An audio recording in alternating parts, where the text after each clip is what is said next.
Hello दोस्तों, मैं चिंटू विश्वकर्मा आपका इंजीनियरिंग स्टडी मटेरियल में स्वागत करता हूं। मैं आपके लिए इंडियन नेवी SSR और एयरफोर्स और एनडीए के लिए इंग्लिश का पार्ट नंबर 6 लेकर आए हैं। पार्ट नंबर 6 में हम लोग इसके पहले पढ़ रहे थे तो हम लोगों का वीडियो कट हो गया, इसलिए मैं फिर से लेकर आया हूं। तो पार्ट नंबर 6 पढ़ लेते हैं। तो हम लोगों का यहीं पर थे स्टेप सेकेंड में। तो स्टेप सेकेंड हम लोग देख लेते हैं। तो ऑब्जेक्ट ऑफ रिपोर्टिंग वर्ड के बाद गुड मॉर्निंग या गुड नाइट आदि शब्दों का प्रयोग करते हैं। उसके बाद हम लोग ये थर्ड स्टेप था। उसके बाद फोर्थ देख लेते हैं। तो इसके बाद एंड सैड दैट का प्रयोग करें। उसके बाद जनरल उसका प्रयोग करें। स्टेप नंबर 5 में देख लेते हैं कैसे प्रयोग करते हैं। तो हम लोगों का एग्जाम्पल है कि my classmate said to me good morning, you have finish your homework.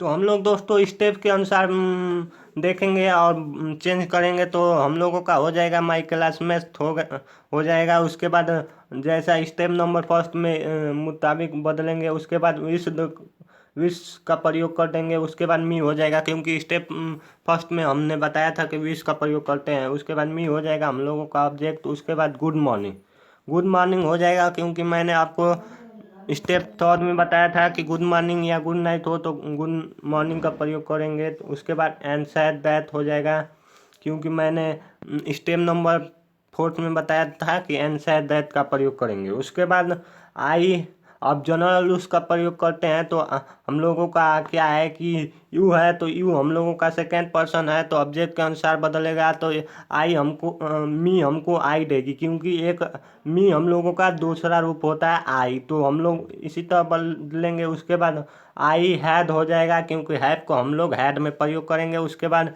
Finish the work हो जाएगा। देख लेते हैं दोस्तों आगे। तो फिनिश माई होमवर्क हो जाएगा। उसके बाद आगे चलते हैं दोस्तों। तो यदि रिपोर्टिंग वर्ड हम लोगों का यदि रिपोर्टिंग वर्ड में एक से अधिक असोसिएटिव सेंटेंस का प्रयोग हो तो उसे इनडायरेक्ट में एंड और फर्दर एडेड में जोड़कर लिखना चाहिए। जैसे हम लोगों का the imperious had comma inverted comma my wife is beautiful laborious I will go to the विशिष्ट ताजमहल। तो हम लोग बदल लेंगे। द इम्पोरियल शायद हो जाएगा। उसके बाद कामा इन्वर्टेड कामा को दैट में बदलेंगे। उसके बाद हिज वाइफ हो जाएगा, क्योंकि माई हम लोगों का हिज देगा। उसके बाद हम लोगों का वाइफ हो जाएगा। और इज हम लोगों का इज हम लोगों का प्रेजेंट में है, तो पास्ट में वाज हो जाएगा। उसके बाद ब्यूटीफुल एंड लेबोरियस हो जाएगा। उसके बाद एंड कर देंगे। उसके बाद हम लोगों का आई हम लोगों का फर्स्ट पर्सन है, तो ये हम लोगों का जाएगा फर्स्ट पर्सन। सब्जेक्ट के अनुसार बदलेगा। तो हम लोगों का सब्जेक्ट द एम्पोरियर है, तो एम्पोरियर हम लोगों को ही देगा। उसके बाद हम लोगों का है विल को उल्ड में बदल देंगे। उसके बाद go to visit the Taj Mahal हो जाएगा। उसके बाद आज देख लेते हैं। तो यदि रिपोर्टिंग वर्ड का प्रयोग सेंटेंस के लास्ट या अंत में या बीच में हो तो उसे इनडायरेक्ट स्पीच में सेंटेंस के स्टार्टिंग या प्रारंभ में ही लिखा जाता है। जैसे हम लोग देख लेते हैं दोस्तों कि he has gone to the office he said, तो हम लोग इसको बदल लेंगे he said that he had gone to the office हो जाएगा। उसके बाद दूसरा देख लेते हैं दोस्तों। तो यू आर गुड स्टूडेंट है, तो हम लोग बदल लेंगे you are good student comma invited comma the teacher said to me comma invited comma because you have won the first prize। क्योंकि ये बीच में है तो दोस्तों हम लोग देख लेते हैं कैसे बदलेंगे। तो हम लोगों का हो जाएगा द टीचर टोल्ड मी हो जाएगा। उसके बाद that I was a good student because I had won the first prize. तो मैं जल्दी से आपका वीडियो समाप्त करना चाहता हूं दोस्तों। तो हम लोग देख लेते हैं, इसलिए मैं तेज़ी में पढ़ा रहा हूँ। उसके बाद देख लेते हैं इंटरोगेटिव सेंटेंस दोस्तों। तो इंटरोगेटिव सेंटेंस देख लेते हैं। तो यदि रिपोर्टिंग स्पीच में अर्थात इन्वर्टेड कामा के भीतर यस या नो क्वेश्चन का प्रयोग हो तो उसे हम इनडायरेक्ट में इस प्रकार बदलते हैं। जैसे जैसे देख लेते हैं दोस्तों कि रिपोर्टिंग वर्ब से says to says said to को सेंटेंस के अर्थ के अनुसार ask demand inquire ask demanded inquire want know wanted to know में बदल दे। उसके बाद रूल नंबर 2 देख लेते हैं। इन्वाइटेड कामा को हटाकर इफ या वेदर का प्रयोग होता है, प्रयोग करे दैट टू क्वेश्चन वर्ड का नहीं। उसके बाद देख लेते हैं रूल नंबर 3 क्या कहता है दोस्तों। तो इंट्रोगेटिव सुनते हैं, अर्थात auxiliary verb of subject plus main verb plus object plus question verb plus associative सुनते हैं, अर्थात subject plus auxiliary verb plus main verb plus object plus उसके बाद पॉइंट, या हम लोग subject plus verb plus object plus point में बदल देते हैं। जैसे हम लोग उसके बाद रूल नंबर 4 में हम लोग जनरल रूल्स को फॉलो करते हैं। उसके बाद देख लेते हैं दोस्तों आगे। तो नोट में हम लोगों का है कि डिमांड या वेन टू नो के बाद ऑब्जेक्ट के पहले ऑफ प्रीपोजिशन का प्रयोग करें।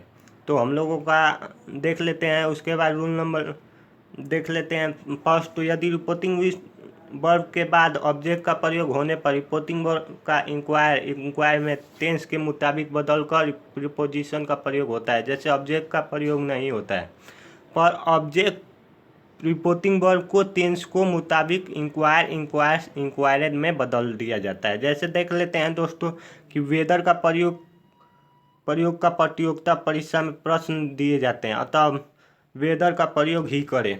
मतलब ज़्यादातर देखते हैं वेदर का प्रयोग दोस्तों हम लोगों का परीक्षा में आते हैं, तो इसको ज़्यादातर देखते हुए चले तो हम लोगों का है कि he said to me are you student question word. तो हम लोग इसको बदल लेंगे तो ही आस्क्ड मी हो जाएगा, if whether I was student हो जाएगा। या इसको हम इस तरह भी बदल लेते हैं, he inquire of me if या वेदर ही वाज स्टूडेंट हो जाएगा। उसके बाद दूसरा देख लेते हैं। She said to Raman comma inverted comma have you a mobile से क्वेश्चन वर्ड हो जाएगा।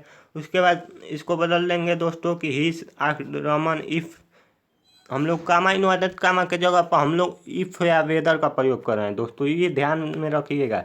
और उसके बाद हम लोगों का यू हम लोगों का क्या है कि सेकेंड पर्सन है, तो सी हम लोगों का सब्जेक्ट के अनुसार बदलता है। तो हम लोगों का ऑब्जेक्ट क्या है कि रमन है, तो रमन हम लोगों का ही देगा। उसके बाद हैव को हैड में बदल देंगे, ए मोबाइल से तो हो जाएगा। उसी तरह तीसरा क्वेश्चन हम लोगों का he said comma were you absent there है, तो हम लोग को क्वेश्चन वर्ड है, तो इसलिए हम लोग बदल देंगे ही आस्क्ड में या इफ़ या वेदर का प्रयोग करेंगे, क्योंकि इनवाइटेड कामा के जगह पर हम लोग इसमें इफ़ या तो इफ़ का प्रयोग करिए दोस्तों या वेदर का, एक ही चीज़ का प्रयोग करिए। उसके बाद हम लोगों का यू हम लोगों का सेकेंड पर्सन है, तो हम लोगों का यू हम लोगों का सेकेंड पर्सन है, तो हम लोग जाएगा ही के पास, तो ही वाज ऑप्शन देयर हो जाएगा। उसके बाद इसी तरह ये भी हो जाएगा कि Meena said to Raman comma do you love me, तो हम लोग बदल देंगे ही आस्क्ड रमन इफ या वेदर ही लव्ड हर हो, मी को हम लोग हर में चेंज कर देंगे। उसके बाद निगेटिव इंटरगेटिव सुनते हैं, देख लेते हैं। तो हम लोगों का है she said to me did you not write me a letter, तो हम लोगों का हो जाएगा ही आस्क्ड मी इफ़ या whether I did not write her a letter. क्योंकि हम लोगों का दोस्तों आई कैसे आया, तो आई हम लोगों का यू सेकेंड पर्सन है, तो जाएगा सेकेंड पर्सन ऑब्जेक्ट के अनुसार बदलता है। तो मी हम लोगों का क्या होता है कि ऑब्जेक्ट है, तो ऑब्जेक्ट मी हम लोगों का आई दूसरा रूप होता है, तो आई देगा। उसके बाद डिड को हम लोग डिड, क्योंकि ये निगेटिव है तो निगेटिव को डिड नॉट का प्रयोग करेंगे, क्योंकि ये पहले आ जाता है जो हम लोगों का वर्ब होता है। उसके बाद राइट हर ए लेटर हो जाएगा, क्योंकि मी को हर में हम लोग चेंज कर देंगे। उसके बाद दूसरा है कि he said to me how comma inverted comma how do you not know me, तो इसको हम लोग बदल देंगे he asked me how I did not know me him हो जाएगा, क्योंकि मी को हम लोग हिम में प्रयोग कर देंगे। इस तरह तीसरा भी हो जाएगा। हम लोग ज़्यादा देर न करते हुए उसके बाद चलते हैं अगले पर। तो यदि रिपोर्टेड स्पीच में एसोसिएटिव सेंटेंस प्लस कामा प्लस क्वेश्चन टैग का प्रयोग हो, तो उसे हम इनडायरेक्ट स्पीच में बदलते समय क्वेश्चन टैग को छोड़ देना चाहिए तथा इन्वर्टेड कामा को हटाकर इफ या वेदर का प्रयोग करना चाहिए तथा जनरल उसको फॉलो करना चाहिए। जैसे हम लोग देख लेते हैं दोस्तों कि she said to me comma inverted comma you know me don't you, तो हम लोग इसको चेंज कर देंगे he asked me if I you हम लोगों का सेकेंड पर्सन है, तो मी के पास जाएगा, क्योंकि ऑब्जेक्ट के अनुसार बदलेगा। तो हम लोगों का मी ऑब्जेक्ट है, तो हम लोग चेंज कर देंगे मी के अनुसार। तो मी हम लोगों को आई देगा, तो आई नो को न्यू में कर देंगे कन्वर्ट। उसके बाद मी को हर कर देंगे। उसके बाद क्योंकि ये एक लड़की है तो हर में होगा, नहीं तो ये लड़का रहता तो हिम में होता, तो हर में चेंज हो जाएगा। उसके बाद डोंट यू को हम लोग हटा देते हैं। उसके बाद इसी तरह परिभाषा है तुम्ही comma you not comma you will help me one not you, तो उसी तरह बदलेंगे दोस्तों। प्रभा आस्क्ड हो जाएगा क्योंकि क्वेश्चन पूछ रहा है तो आस्क्ड में प्रयोग कर देंगे। उसके बाद इफ हो जाएगा आई शुड हेल्प हर हो जाएगा।